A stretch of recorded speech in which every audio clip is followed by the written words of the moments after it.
मसीह में प्रिय भाइयों और बहनों, आप सबको जय मसीह की।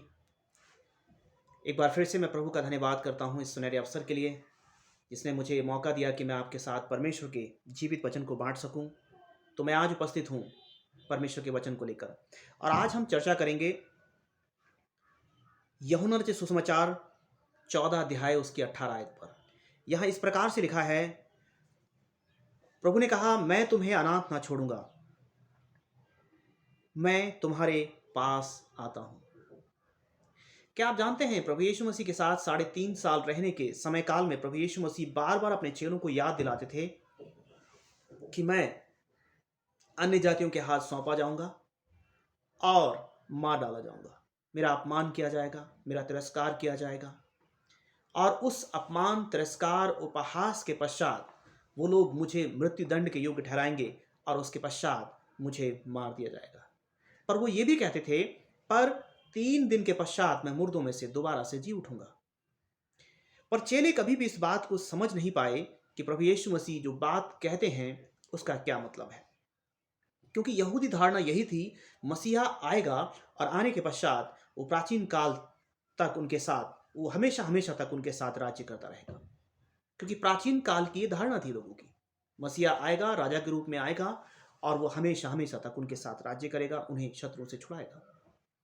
लेकिन प्रभु यीशु मसीह उनसे कहते थे कि मैं मार दिया जाऊंगा, लेकिन मौत मुझे वश में नहीं रखेगी, मैं फिर से जी उठूंगा। और अब हम देखते हैं प्रभु यीशु मसीह के जाने का समय आ पहुंचा है, और वो अपने चेलों से कहते हैं कि मेरे जाने का समय आ पहुंचा है, मेरे मृत्यु का समय बहुत निकट है। और हम देखते हैं कि प्रभु भोज के उस समय से प्रभु यीशु मसीह ने अपने चेलों से कहा कि कुछ ही समय बाकी रह गया है, वो घड़ी आ पहुंची है, वो समय बहुत कम रह गया है।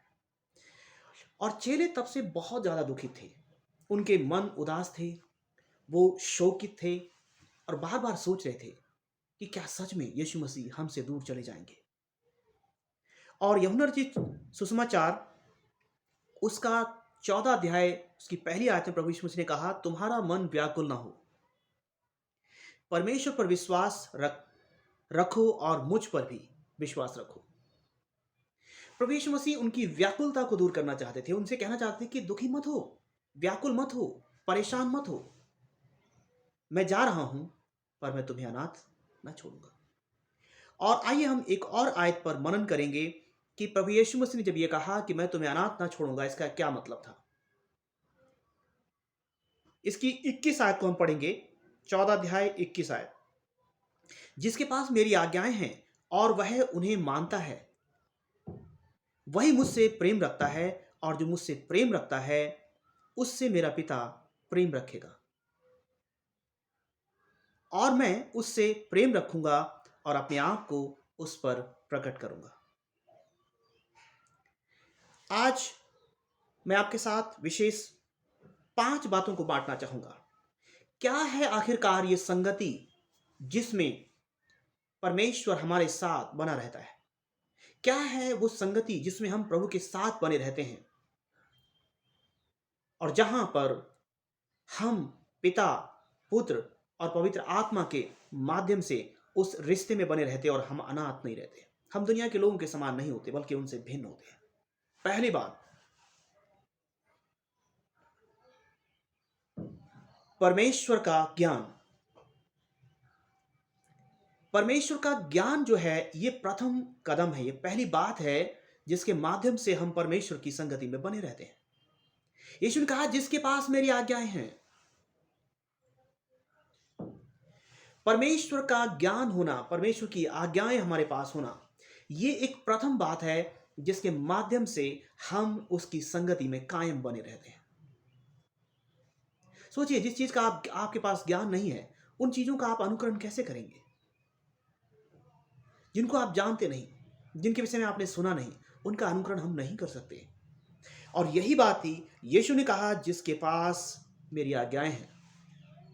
परमेश्वर के वचन का ज्ञान होना इसका पहला कदम है जो हमें परमेश्वर की संगति में बनाए रखता है। दूसरी बात, परमेश्वर के प्रति आज्ञाकारिता। क्या आप कभी सोचते हैं कि वचन आपके पास हो और आप उसका अनुकरण ही ना करें, उसको माने ही ना, उसको धारण ही ना करें, उसको अपने जीवन में लागू ना करें? तो क्या इस प्रकार से परमेश्वर की आज्ञाओं को रखने से हमें कोई लाभ होगा? कभी नहीं।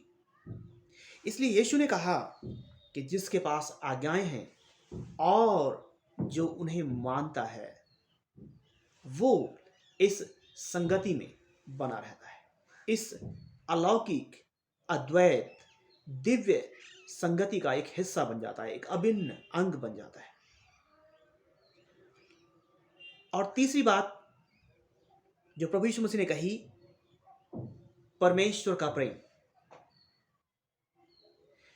जो तीसरी बात है वो है परमेश्वर का प्रेम।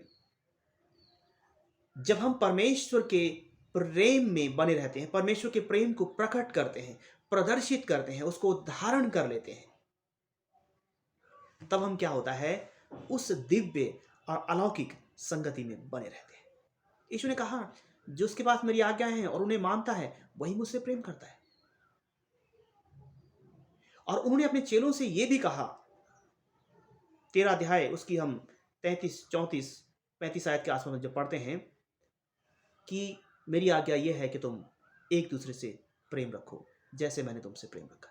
तो प्रेम बहुत अहम हिस्सा है, बहुत महत्वपूर्ण हिस्सा है, जिसको धारण करने के पश्चात हम परमेश्वर की संगति में बने रहते हैं। यीशु ने कहा कि जो अपने भाई से प्रेम नहीं रखता, वो मेरी संगति में कैसे बना रह सकता है? वो परमेश्वर को नहीं जानता, वो झूठा है और वो उसकी संगति में कभी भी बना नहीं रह सकता। अगली जो चौथी बात है वो ये है परमेश्वर के साथ रिश्ता स्थापित करने के द्वारा। वचन क्या कहता है कि जो मुझसे प्रेम करता है, मेरा पिता भी उससे प्रेम करेगा। और जब हम परमेश्वर से प्रेम करते हैं, परमेश्वर के वचन को मानते हैं, अपना प्रेम प्रदर्शित करते हैं, तब क्या होता है, हमारे और हमारे अलौकिक पिता के बीच में, हमारे स्वर्गीय पिता के बीच में, हमारे उस ईश्वरीय पिता के बीच में एक रिश्ता कायम हो जाता है। और क्या होता है, वचन कहता है कि मेरा पिता उससे प्रेम करेगा। तो जब हम इस प्रक्रिया में अपने आप को डाल देते हैं, तब परमेश्वर का प्रेम हमारे प्रति बढ़ने लग जाता है।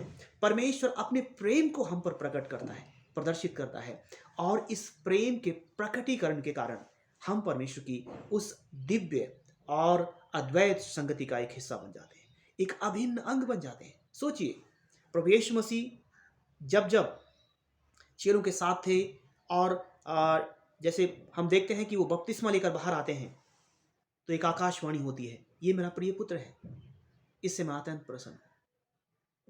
और उस पहाड़ पर जहां पर प्रभु यीशु मसीह का रूपांतरण होता है, वहां पर एक आवाज आती है कि ये मेरा पुत्र है, इसकी सुनो।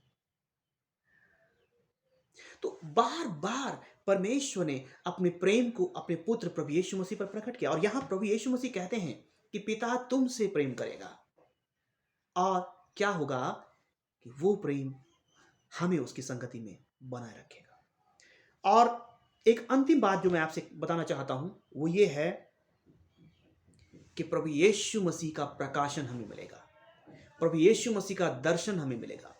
ये पांचों की पांचों बातें हम इस 21 आयत में देखते हैं। वचन कहता है, यीशु ने कहा कि मैं अपने आप को उस पर प्रकट करूंगा।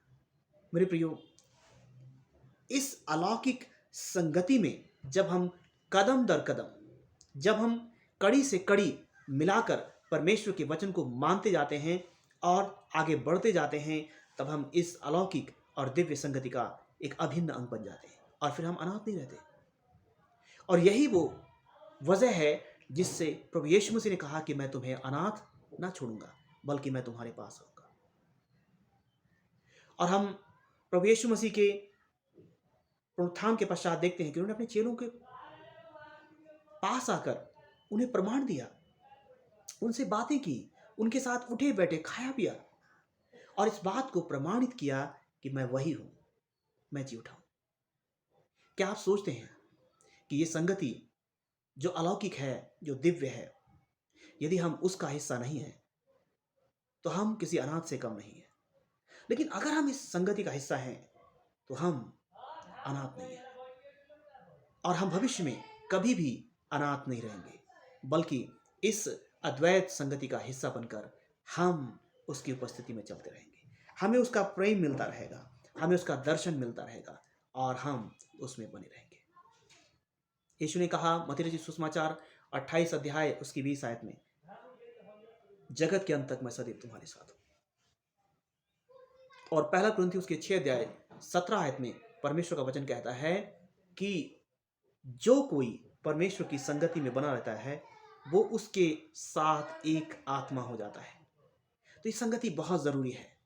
मैं आपको प्रोत्साहित करता हूं कि आप अपनी प्रार्थनाओं के माध्यम से, परमेश्वर के वचन के अध्ययन के माध्यम से, उपवास के माध्यम से, जैसे भी आप प्रभु को खोज सकते हैं, उसकी संगति में बढ़ने का प्रयास करें, जिससे आप कभी भी अपने आप को अकेला महसूस ना करें, त्यागा हुआ महसूस ना करें, अनाथ महसूस ना करें। प्रभु आपके साथ है, जीवन की हर परिस्थिति में वो आपके साथ है। प्रभु आपको इस वचन के द्वारा अनुग्रह दे, आशीष दे। जय मसीह की।